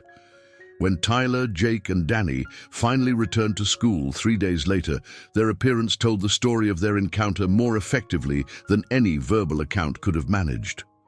Tyler's nose was heavily bandaged and obviously broken, giving him a nasal voice that made him sound younger and less threatening than before. Jake sported a spectacular black eye and multiple facial lacerations that suggested serious impact trauma, while Danny moved carefully as if his ribs were still bothering him and causing pain with every breath. More importantly, their behavior had completely changed in ways that reflected their new understanding of Marcus's capabilities and their own vulnerability. They made no attempt to re-establish their previous dominance or challenge his newfound status, instead giving him a wide berth and avoiding eye contact whenever their paths crossed in hallways or common areas. The psychological impact of their decisive defeat had clearly been more significant than their physical injuries, creating a lasting change in their self-perception and confidence that would affect their future interactions with all potential victims. The revelation that they could be defeated so easily and completely had shattered their sense of invincibility and forced them to reconsider their approach to social dynamics and conflict resolution. The transformation in Marcus was equally dramatic, but manifested in different ways that reflected his natural personality and values.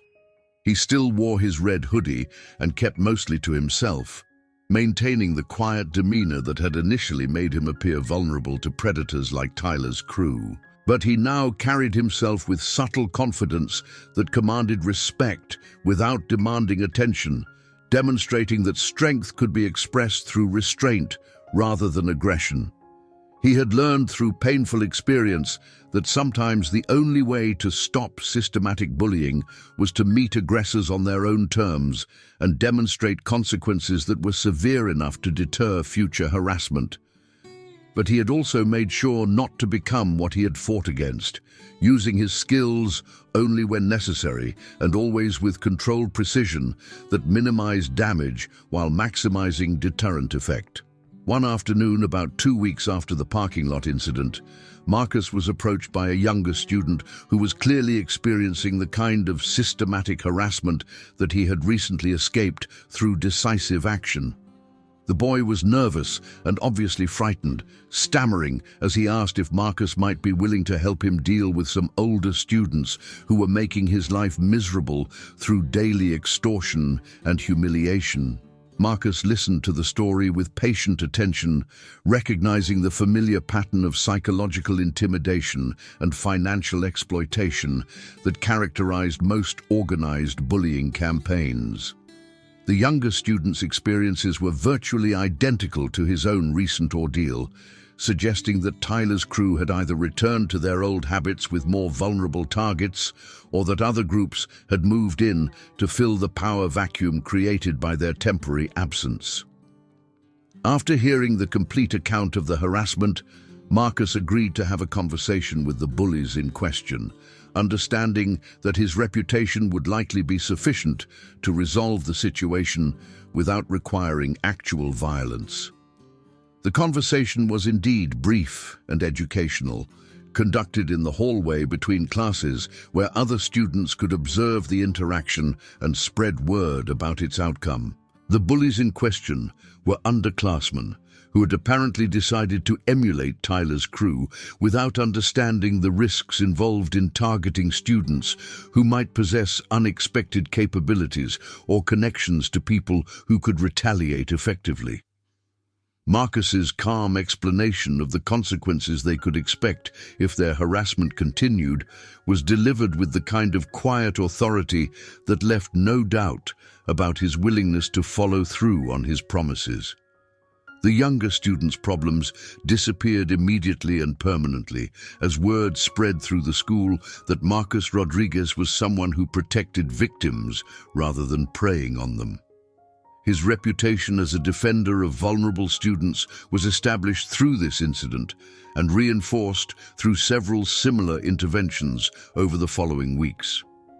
Word spread quickly throughout Westfield High that Marcus was someone who stood up for people who couldn't defend themselves, but who never sought out confrontations or used his skills to intimidate or threaten innocent students.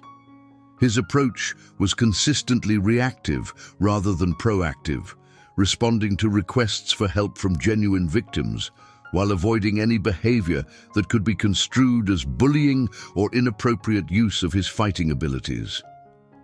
The requests for assistance came from students across all grade levels and social groups, suggesting that bullying was a more widespread problem than most adults realized and that many young people had been suffering in silence before Marcus's intervention created new possibilities for justice and protection. Each case he handled was resolved quickly and permanently, as his reputation made actual violence unnecessary in most situations. His intervention strategy was carefully calibrated to provide maximum deterrent effect while minimizing the risk of legal or administrative complications that could threaten his family's stability or his own future opportunities. He understood that his underground fighting background made him potentially vulnerable to serious consequences if his activities attracted the wrong kind of attention from law enforcement or school officials. By the time graduation arrived several months later, Marcus had earned something he had never experienced at any of his previous schools: genuine respect from his peers and a reputation as someone who used his strength to protect others rather than exploit them for personal gain. The transformation had been gradual but comprehensive, affecting not only how others saw him, but how he understood his own identity and responsibilities. The quiet kid in the red hoodie had taught Westfield High School an important lesson about the danger of assumptions and the complex nature of strength and vulnerability in teenage social environments. His example had inspired other students to stand up for victims and challenge bullying behavior in ways that created lasting positive changes in the school's social culture. 3 former bullies had learned that picking on the wrong person could have consequences they never anticipated, while dozens of other students had discovered that protection and justice were possible even in institutional environments that seemed designed to reward aggression and punish vulnerability. Marcus's story became part of Westfield High's unofficial history, passed down through word of mouth and social media as an example of how one person's courage and skill could create positive change that extended far beyond their immediate situation. His legacy was not the violence he had been forced to use, but the peace and safety he had created for others through his willingness to stand up for people who needed protection.